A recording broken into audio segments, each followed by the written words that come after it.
Hi, I'm Phil Constantine, and on this Travels with Phil, we're going to Cooperstown, New York, to the Baseball Hall of Fame. This place was established in 1939 as a bit of a promotion for the town after the Depression. And there was the old myth that a first baseball game was played in Cooperstown, organized by Abner Doubleday. And that's pretty much proven to be unsubstantiated, but that's what was used to advertise it. Now, these are the actual plaques that were done for each individual player as they were put into the Hall of Fame. There you go, Hank Aaron. And they separate them by years, so you can see these group collections there. And it's a very large museum, Tommy Lasorda. And as you see all of these plaques gathered here, there you go. Joe Morgan, the toy cannon. I remember him from the Houston Astros. Ted Williams, have a freeway named for him in San Diego, because that's where he used to live for a long time. And Jackie Robinson, more groups here. That's the Take Me Out to the Ball Game in the background. Joe DiMaggio, Dizzy Dean, and more of the plaques out here. And that's 1939 through 1946, I think it was. Lou Gehrig. Some of the individual ones, one over there on the right, they've taken down to work on. Someone named Constantine.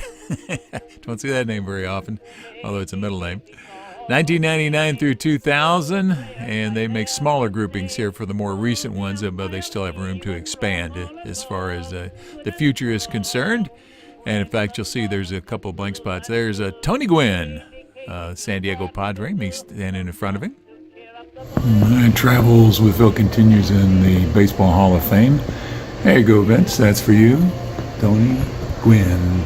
Tony Gwynn's plaque here in the Baseball Hall of Fame. Vince is my son-in-law. Here's Goose Gossage. Baseball Hall of Fame, you're looking at Richard Michael Gossage, Goose Gossage. Talked with him one time before he was elected, and he says, he didn't think he'd make it, because he never won the Cy Young Award. And I told him, I said, who did make it into the Hall of Fame and did win the Cy Young Award? And he said, who? And I said, Cy Young. And he said, you're right. The next year he got in. Alrighty, and there you go, the first class, the five guys that first came in: Babe Ruth. And Ty Cobb wasn't very liked by the players, very well liked. Honus Wagner, big nose. And Walter Johnson. There you go, 2009 through 13, and there you go. The remaining ones when I was there was in June of 2016. All right, the writers and announcers, they call them Scribes and Mike Min. And these are the people that wrote about baseball, and that's how it really started. And then radio became a big deal. And then eventually TV became part of the process of baseball games. If you weren't going to go to the fields themselves, that way you could find about Dick Enberg up there. And Bob Uecker. All righty. Ben Scully. I met him once. All right. Now, movie memorabilia. These are the kinds of things that are various movies that have gone on over the years that have featured baseball. There you go, Bingo Long and the Traveling All-Star, something like that. I enjoyed that movie. And so there's been, as you can tell, lots and lots of baseball movies. The Natural, Robert Redford. This was Dennis in The Rookie. And I'll think of his name later. All right, and that's one about the Chicago 8. And A League of Their Own. There you go, Gina Davis wore that uniform. So, I have all kinds of stuff here. Now, this is the locker room section. I like this because they separate, they have a locker for each one of the teams out there, or maybe more than one. And you see different paraphernalia, memorabilia from various members of that particular team. And so you get to see them all sort of clumped together. It's a nice little panorama shot there.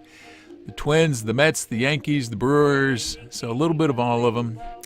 And they have lots and lots and lots of different collections running around here. There you go, a shirt that's actually been worn. Trevor Hoffman, 51, San Diego Padres. You can tell I live in San Diego. All righty, and the other ones out here, just different bats, balls, hats, gloves, etc., bobbleheads. Alrighty, these are some of the older artifacts. Baseball's been around for a long time, 1800s, at least in the United States, the variation here. And this is a flag from a pennant, I guess you could call it. More appropriate for baseball. That's why they always talk about the pennant, winning a pennant. And so these are some of the very, very old things from around the 1800s, working their way into the 1900s. The team names were a lot different.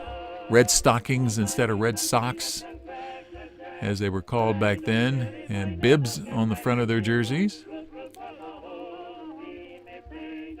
Old baseball. Literally. 1870s. Yep. Catcher's equipment. Babe Ruth, one of the most famous players. Number 3 when he was in New York.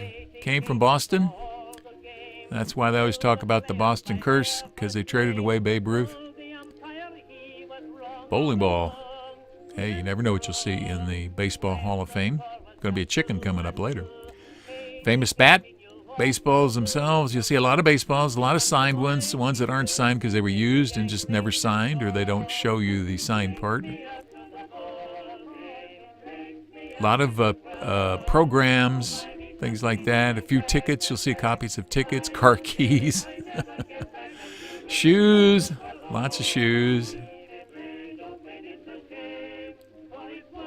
St. Louis Cardinals. Very old glove. Look how old that glove is. No fingers. And I did make a distinction as to exactly what year between the old and the new, somewhere around 1960-ish. They have the, this is sort of in the order as you go through the museum. We're sort of in the order I went through. Now, this is Lou Gehrig's stuff. Joe DiMaggio. His glove and bat. The Brooklyn Dodgers, for those of you not old enough to remember, they moved from New York to Los Angeles. And at any point, you can always pause this. There you go, Lou Gehrig and Babe Ruth and some other guy. They're about to hit him in the head. You can always pause this and zoom in a little bit to see the some of the details. Or you can go to my website, and the link is in the description field below. And look at the individual pictures from my website, and you can see a lot more detail that way. There's a lot to see there. Mickey Mantle. More New York Yankee stuff.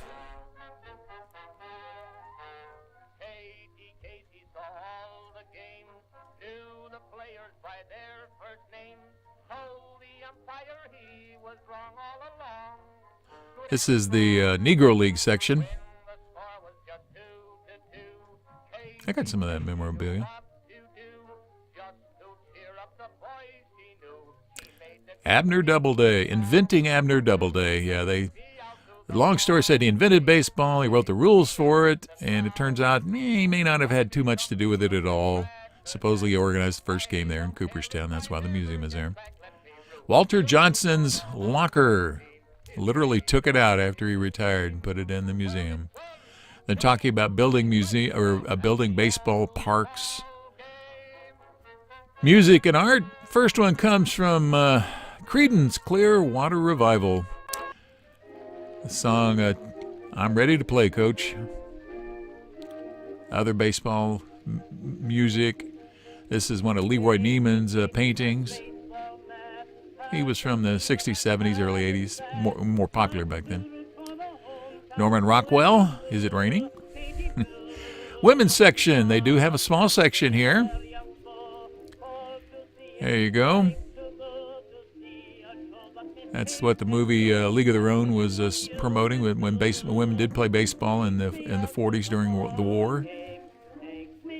Women had played baseball before and after, but that was when there was an actual league. It was recognized by the baseball owners. And some of the actual uniforms there. And then this whole next section is just newer stuff from roughly 1960 all the way through to now. Some old seats from one of the stadiums that was replaced. So you see lots and lots of new players out there, newer players, but you see all kinds of stuff in here. And there you go, the San Diego Chicken. Travels with Phil continues. I didn't know Ted's outfit made it in here. Good for you, Ted. The San Diego Chicken is in the Hall of Fame.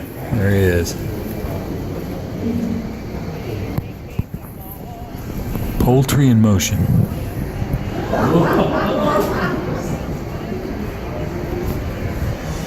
Ted Junolis is in the Hall of Fame for all you San Diegans. Gotta love it. Met Ted back when I was working at KUSI. Really nice guy, friendly guy. Good sense of humor, too. The Philly Frenetic. And Ted helped popularize the fuzzy big characters there. The Mud Hens. The Toledo Mud Hens. That's a great name for a baseball team.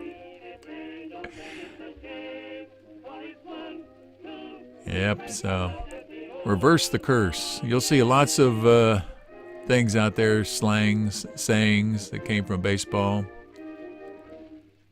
Sammy Sosa and Mark McGwire. I remember watching Sammy Sosa hit number 63, somewhere like that in that year when him and Mark McGwire were battling over who got the new record.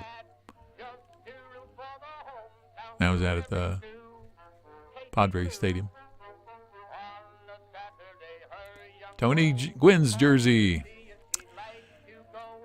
Oakland, Toronto, expanding. More baseball. Wonder Boy in the natural. New York Mets.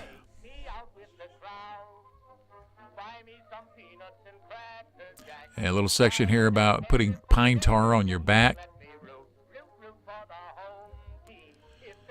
Pros and cons.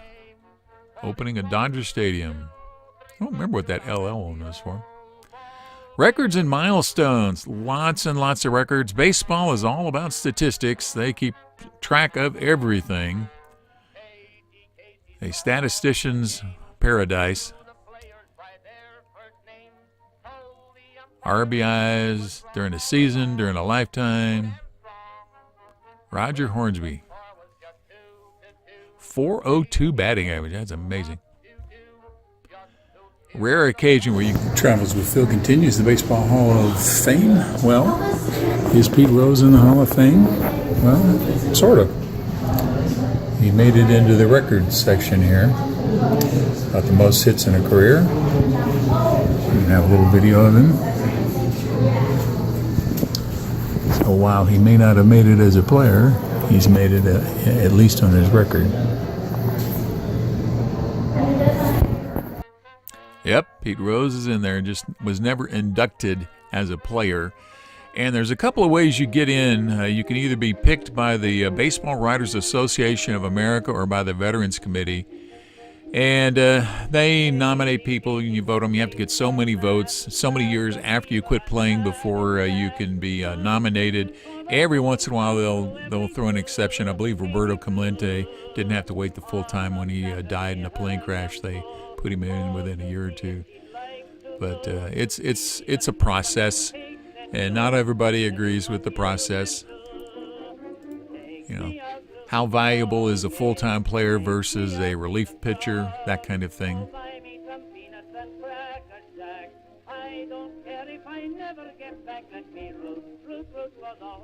56 hit games in a row. Joe DiMaggio had a hit. A lot of records have been around for a long, long time. Others, they changes hands just about every season.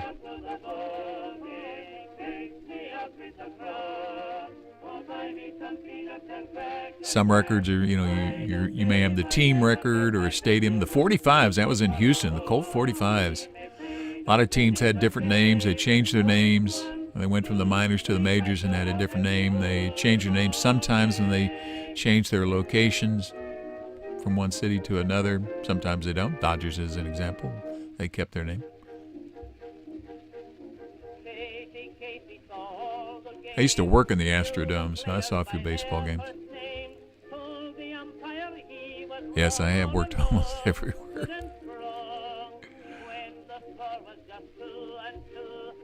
Mickey Mantle, longest home run, 565 feet, and they're not exactly sure how long it went. Shortest player there on that picture back there. And the next section here is various trophies. They go back a long way.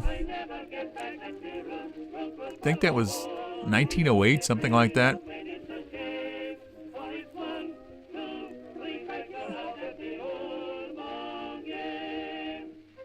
These are the various rings for the World Series winners. Marlins, there you go in the center. A lot of Yankee ones in there. Different trophies. That was back when there was only one league.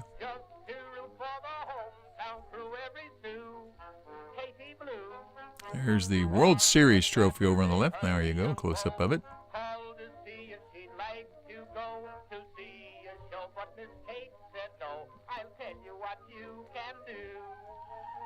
And finally, that was my hand stamp at the Baseball Hall of Fame.